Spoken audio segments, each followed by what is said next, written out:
उससे परेशानी आपकी ही बढ़ेगी, उसकी नहीं बढ़ेगी जिसके खिलाफ आप करवा रहे हो। आपके ऊपर जो एक अगर कोई श्राप भी नहीं होगा ना, तो वो श्राप वर्क करने लग जाएगा। फिर वो श्राप ऐसा लगेगा कि आप किसी के खिलाफ अगर करवा रहे हो तो आपको वो श्राप लग जाएगा। अगर आप श्रापित भी नहीं हो ना, तो आप किसी के खिलाफ अगर बंगला मुखी मंत्र करवाते हो, जाकर जाप करवाते हो, अपनी भलाई के लिए ना करके दूसरे के नाश के लिए करवाते हो ना, तो आपका नाश तय है, क्योंकि आपको श्राप लगेगा, आपकी पीढ़ी को श्राप लगेगा। वो एक तरीके का ना कर्ज है, कोई ये लोग बताएंगे नहीं, क्योंकि इन इन लोगों की दुकान चलती है नहीं उसी उस पर कि इतने मंत्र उसके करवा लो बंगला मुखी के, तो आपका ये हो जाएगा, आपका शत्रु का वो हो जाएगा। ये चीजें मत करवाओ। और अगर सीधा ऐसी किसी शक्तिपीठ में जाते हो ना, तो अपने लिए नॉर्मल पूजा करवा लो बस। ये चीजें मत करवाओ, इससे आपका ही नुकसान है। उसका कुछ नहीं बिगड़ेगा, जिसके खिलाफ आप करवाओगे उसका कुछ नहीं बिगड़ने वाला। किसी का कुछ नहीं बिगड़ता, क्योंकि शक्तियां इसलिए नहीं है कि आप मुंह उठा के चल दो और आपको करवा दो। आजकल बहुत ज्यादा कर रहे हैं कि बंगला मुखी की माता से आप वो करवा लो, जाप करवा लो और उसका नाश हो जाएगा। ऐसे मत करवाओ, किसी से भी मत करवाओ, भूल के भी। कोई श्राप नहीं भी है ना आपके घर के ऊपर, तो वो श्राप लग जाएगा। और जिसके खिलाफ आप करवाओगे ना, उसका जो उसके जो भी रोग कष्ट है वो आपको लगने शुरू हो जाएंगे। उसका जो कष्ट है आपके ऊपर आना शुरू हो जाएगा। क्योंकि देवियों को कभी भी ना अपने मतलब किसी को मारने के लिए, जैसे काली का कोई इस्तेमाल करता है, ठीक है, तो काली किसी को मारती नहीं है। काली तभी करती है दमन जब अंधकार और पाप ज्यादा बढ़ जाता है। वो उनका तरीका है संसार को दंड देने का। पर वो ऐसे नहीं करती हैं जैसे लोग सोच रहे हैं, ठीक है। तुमने कुछ खाने के लिए दे दिया और वो दूसरे को मारकर आ जाएगी, ऐसा नहीं होता है। ऐसे ही बंगला मुखी माता का आजकल बहुत ज्यादा चल रहा है, लोग करवाते भी हैं। बेवकूफ हरकतें हैं ये आप लोगों की। क्योंकि आप मत करवाओ, किसी के नाश के लिए आप करवाओगे, उसी समय से उसका एक कर्ज आपके साथ लग जाएगा, और ये जन्मों जन्मों तक चलेगा आपके साथ। तो ये आप अपनी पीढ़ी को भी बर्बाद कर रहे हो, क्योंकि उन पे भी ये कर्ज काम करेगा। किसी के साथ मत करो ऐसा, किसी के खिलाफ कोई ऐसे मंत्र मत करवाओ, नहीं तो आपका नाश तय है। ठीक है ना। अब लोग क्या करते हैं कि वहां मंत्र करवा रहे हैं, किसी के घर में कोई बच्चा बीमार हुआ, तो वो क्या करता है कि ना वो अपनी परेशानी की उसकी औलाद की परेशानी दूसरे की औलाद पर जाए या दूसरे के घर पर जाए। आजकल ये बहुत चल रहा है, ठीक है, उस पे जाए, ऐसा ऐसा करवा देते हैं, लोग करते हैं। उन्हें ये नहीं पता कि उन पे कितना बड़ा भयंकर श्राप ऐसा लगेगा ऐसे करवाने के उस पर। एक ने करवाया था तो उसका उसका तो लड़का फिर भी नहीं बचा, और तड़प तड़प के गया है 8-9 महीने, ठीक है। उसका तो मतलब जबड़ा तक निकल गया था। तो आप लोग ऐसी गलती मत करो, किसी के ऊपर करवाओगे आपकी संतान पर आप पे कर्ज जरूर जाएगा, श्राप जरूर लग के रहेगा आपको। फिर आप उस श्राप से बच नहीं सकते। तो किसी के खिलाफ कोई तंत्र टोने मत करवाओ, कोई जाप मत करवाओ बंगला मुखी के, जाओ दर्शन करो उनके। ये देवियां जो शक्तिपीठ की स्थापना हुई थी ना, वो इसलिए नहीं हुई थी कि आप वहां पर जाओ और आप दूसरों के नाश के लिए वो करो। लोग यूज कर रहे हैं क्योंकि पैसा कमा रहे हैं। ऐसा पैसा उनके भी किसी काम का नहीं होगा, क्योंकि ये चीजें बहुत कम टाइम तक साथ देती हैं। आखिर में आपको जो श्राप लगेगा, आपके जो संतान को श्राप लगेगा ना, वो आपको इस दुनिया से जाने के बाद भी आपको तंग करेगा। आपकी संतान को तो करेगा ही करेगा, आपको भी करेगा। तो मुक्ति या मोक्ष तो भूल ही जाओ, मिलने वाला नहीं है। और प्रेत योनि बड़ी दर्दनाक, बहुत दर्दनाक होती है। क्योंकि आप उसमें दर्द भी नहीं कह पाओगे किसी से। मैंने देखा है प्रेतों को तड़पते हुए। तो अब आप खुद सोचो कि आप क्या कर रहे हो अगर आप किसी के खिलाफ कुछ कहीं जाकर करवाते हो किसी के कहने से, क्योंकि दिमाग घुमाने वाले बहुत हैं। आदमी परेशान होता है ना, तो वो ये सोचता है कि अपनी परेशानी दूसरे पर डाल दे। मैंने देखे हैं ऐसे लोग कि अपनी परेशानी ना दूसरों पर डालने की कोशिश करते हैं।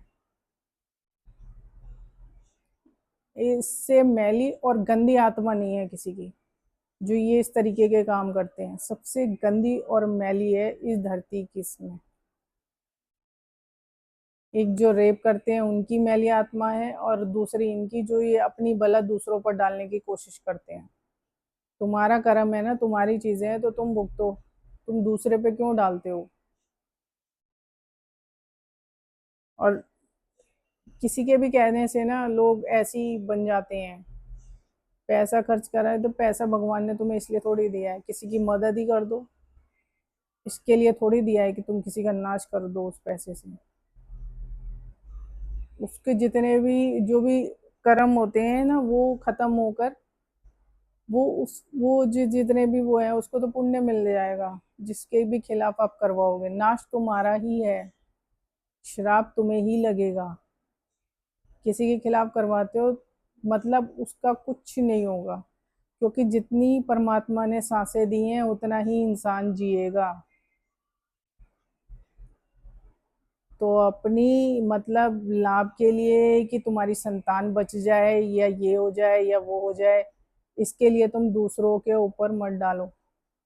जितना तुम डलवाओगे तुम्हारी संतान को समझ लो गड्ढे में जिंदा दफनाने दफनाने के बराबर हो जाता है। कि तुमने उसे गड्ढे में जीते जी दबा दिया, उसको ऐसी ही पीड़ा मिलेगी। समझ रहे हो? तो अब तुम्हारा जैसे प्रेत उसमें भी चले जाओगे, तुम देखोगे तुम्हारी संतान कितने दुख भोग रही है, क्योंकि तुम्हारे कर्म है। तुमने पैसे देकर किसी के खिलाफ मतलब मंत्र करवाए, और माता का इस्तेमाल अगर ऐसे किया तो तुम्हारा नाश तो तय है। क्योंकि वो उसको कोई कष्ट नहीं देने वाली जिसके खिलाफ आप करवाओगे। उसी को कष्ट देती है। कितनी भी पीड़ा तुम्हें हो रही है तुम्हारे कर्मों के कारण हो रही है, तो दूसरे पे मत डालो। ये चीजें करना बंद कर दो, करवाना बंद कर दो। कहीं पे भी शक्तिपीठ पे जाते हो ना तो वहां पर अपने लिए पूजा करो और अपनी आत्मा के लिए ज्ञान मांगो। तुम्हारी आत्मा जीती जी जागी रहे और इस दुनिया से जाने के बाद भी तुम्हें मुक्ति मिले। पिंडदान करने के बाद भी यहाँ आत्माएं भटक रही हैं लोगों की।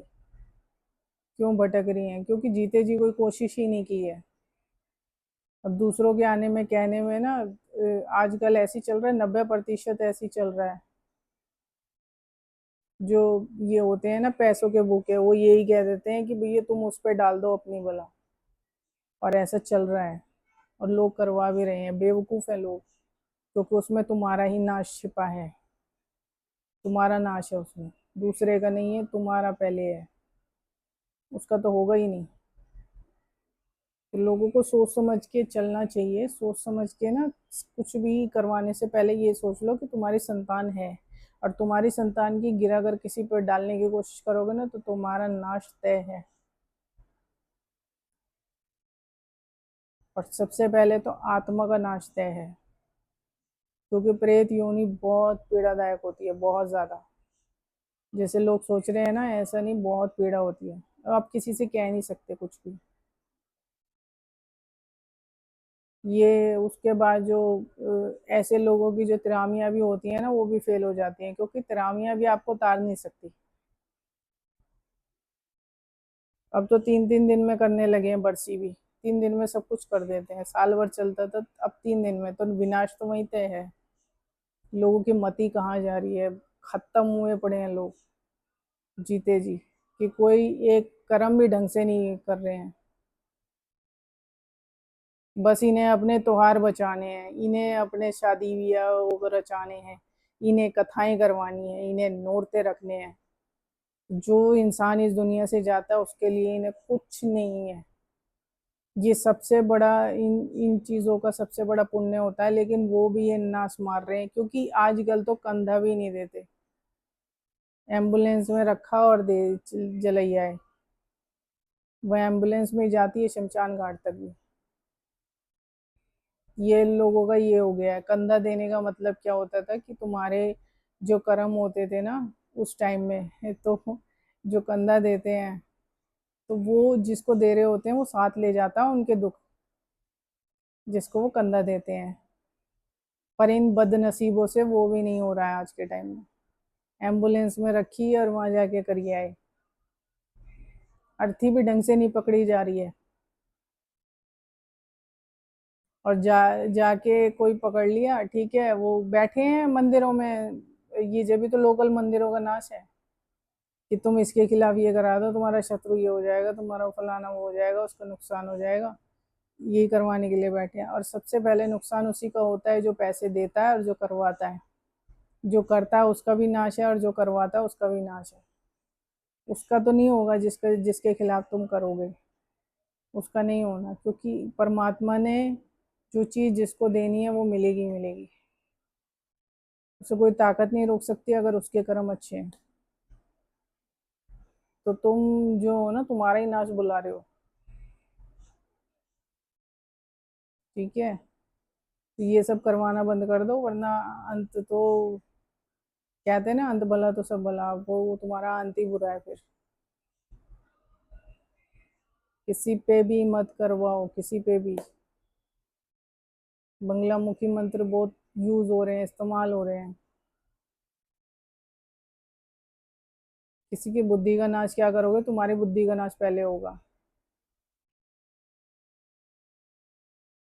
ठीक है ना, ये करवाना बंद कर दो। ये बहुत गलत काम है, तुम्हारी आत्मा का ही नुकसान है, तुम्हारे परिवार का, तुम्हारी पीढ़ियों का ही नुकसान है। जो पोते पोते खेल रहे खिला रहे हो ना, सब सबका नाश है। और पीढ़ी दर पीढ़ी भोगता है इंसान। वो जन्म ही इसलिए लेते हैं कि जो पापी होते हैं ना, वो ऐसे उसमें कुल में जन्म लेते हैं और भोगने के लिए। उनका जन्म ऐसे उसमें होता है जिसमें श्राप लगा हुआ हो। वो श्राप तो हटवाने से दूर रहे, क्योंकि वो तुम किसी के नाश के लिए बंगला मुखी के मंत्र करा रहे हो, तुम्हारा नाश पहले है। ठीक है, इससे ये नुकसान होता है, मत चलो उस राह पर। बहुत नुकसान है इसमें, वो तुम्हारा ही नाश है। ये तो तय है। चलो, आगे तुम लोगों को बुद्धि आ जाए, और आगे जैसी मेरे महादेव की इच्छा। अभी के लिए इतना ही। हर हर महादेव।